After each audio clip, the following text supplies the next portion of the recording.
स्वागतम. आज संकष्टी चतुर्थी. त्या गणेशाला वंदन करून एवढंच म्हणेन, मंगलमूर्ती मंगलमूर्ती मंगल प्रसन्न मन हे ठेवावे.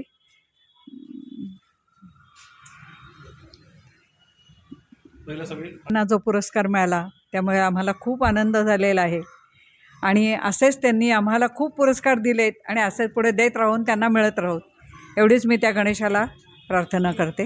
धन्यवाद.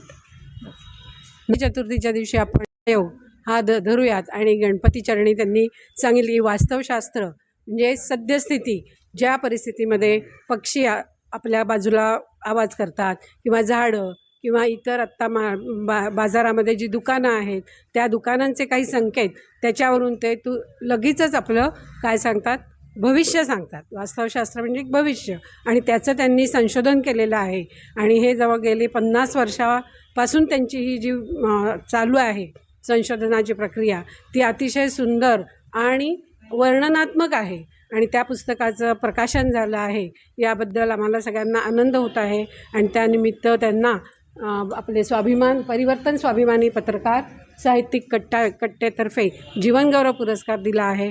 तर मधुसूदन घाणेकर यांचं खूप खूप आभारी आहे. खूप खूप त्यांना शुभेच्छा. धन्यवाद. डॉक्टर मधुसूदन घाणेकर सर यांना हा वास्तव जीवन गौरव पुरस्कार मिळाला, याचा अतिशय आनंद झालेला आहे. आज संकष्टी चतुर्थी आहे. दुसरी म्हणजे सरांनी माझं जे भविष्य वर्तवलं होतं 5 वर्षापूर्वी, त्यानुसार माझी ही प्रगती खरोखरच आज क्षितिजा पलीकडे चाललेली आहे. याचं श्रेय मी त्यांना देतो आणि त्यांना दीर्घायुष्य लाभू दे एवढी गणरायाची प्रार्थना. धन्यवाद.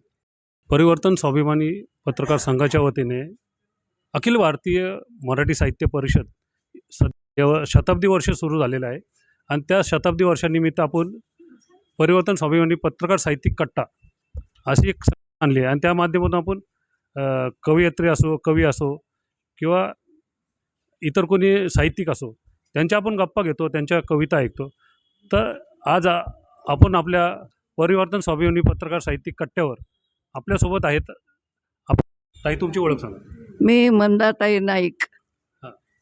तर आपल्यासोबत परिवर्तन स्वाभिमानी पत्रकार साहित्यिक कट्ट्यात पहिले जी कविता सादर करण्याचा जो मान मिळत आहे, ताई आषाढी वारी सांगा. विषय दिलाच होता असा की आषाढी वारी. शीर्षक आहे आषाढी वारी. आज पाहिला मी माणसांचा अमर्याद असीम असा सागर, जो वाहत असताना करीत होता अखंड हरिनामाचा गजर. या सागराला ठाऊकच नाही ओहोटीची रीत, दिवसेंदिवस वाढतेच आहे पालखीवरची प्रीत. विठ्ठलावरच्या श्रद्धेने दिंडीतले पिढीजात चालणारे वारकरी पाहिले. खारीचा वाटा समजून अन्नदान, फळं, वस्तू वाटणारे दातेही खूप आढळले. नव्हती कोणा उन्हा पावसाची क्षिती, पोटाची चिंता किंवा चोरांची भीती. भक्तांची वाट पाहणाऱ्या विठ्ठलाचीच नजरेसमोर होती मूर्ती. जगातलं एकमेव आश्चर्य असा हा आषाढी वारीचा सोहळा डोळ्यांनी पाहिला, चालून अनुभवला आणि हृदयात साठवला. मातृपितृ भक्त पुंडलिक आई वडिलांची सेवा करताना विठ्ठल त्याच्या घरी गेले, तर सेवेत अंतर नको म्हणून पुंडलिकानं विठ्ठलालाच विटेवर उभं केलं. पराकोटीच्या भक्तीचा नि भक्त प्रेमाचाही पुंडलिक नि विठ्ठल एक उदाहरणच आहे, जे निर्मळ निरपेक्ष भक्तीचे आणि मातृपितृ भक्तीचेही युगानुयुग साक्ष देत आहे. पंढरपूरची ही वारी गरीब श्रीमंत, स्त्री पुरुष, जात धर्म पंथ विसरते. एकमेका सहाय्य करू अवघे धरू सुपंथ, ही शिकवण चालता बोलता कृतीनं देते.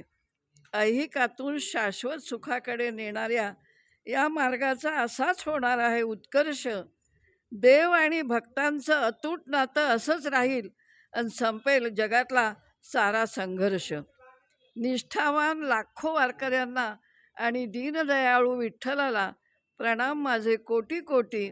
प्रार्थना आहे देवाला, माऊलींचं जगन्मान्य पसायदान असो अंतकाळी माझ्या ओठी, असो अंतकाळी माझ्या अंतकाळी माझ्या ओठी. पत्रकार साहित्यिक कट्ट्यावरनी मला ही संधी दिली त्याच्याबद्दल मी त्यांचे मनापासून आभार मानते. धन्यवाद. खूप खूप मनापासून धन्यवाद. आणि अशीच तुमची खूप खूप प्रगती व्हावी आणि असंच तुम्ही समाजासाठी खूप काही करत राहावं एवढी मात्र विठ्ठला भारतीय मराठी साहित्य संमेलनाला 100 वर्ष झाली. माझ्या त्यांना खूप खूप शुभेच्छा. दिवसेंदिवस आपण खूप वेगळ्या वेगळ्या प्रकारांनी श्रीमंत होत आहोत. त्याच्यातला हाही एक प्रकार आहे. खूप छान. मी खूप साहित्य संमेलनं मी स्वतः खूप ठिकाणी गेलेली होते आणि खूप अनुभव माझे खूप चांगले चांगले आहेत. धन्यवाद.